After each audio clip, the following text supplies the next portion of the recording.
Ok, bonjour. Bonjour. Est-ce que vous pouvez présenter votre association?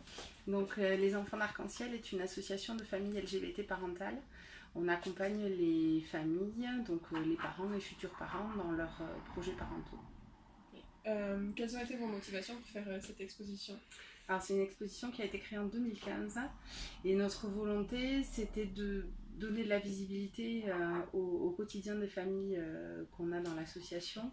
Donc, le but, c'est vraiment de pouvoir donner la parole aux parents, à l'entourage, aux enfants, pour qu'ils puissent témoigner de leur quotidien et de leurs difficultés, mais aussi de tout ce qui va bien.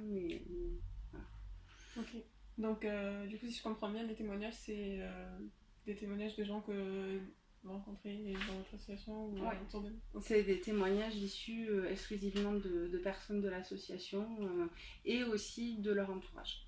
D'accord. Du coup, qu'est-ce qui ressort le plus dans les témoignages des parents et des enfants que vous avez interrogés?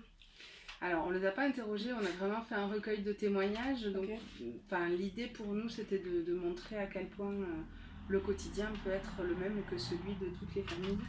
Voilà.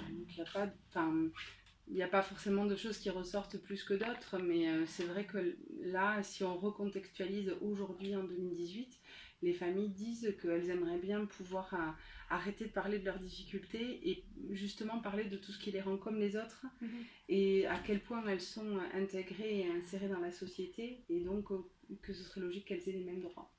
Ok. Et du coup, on a vu qu'il n'y avait pas d'hommes dans l'expo en bas. Est-ce que c'est un choix ou Alors, c'est pas un choix, c'est lié à l'histoire de l'association. L'association a été créée par un couple de femmes et composée depuis au niveau du conseil d'administration et des responsables que de femmes.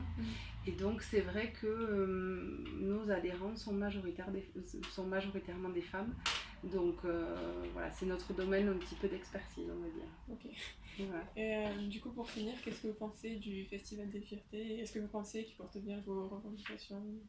Je pense que c'est un moment de visibilité essentiel et comme la marche des fiertés d'ailleurs, sur lequel nous on essaye de mobiliser les familles, mais c'est pas forcément toujours le lieu où elles préfèrent se rendre avec leurs enfants. Ok.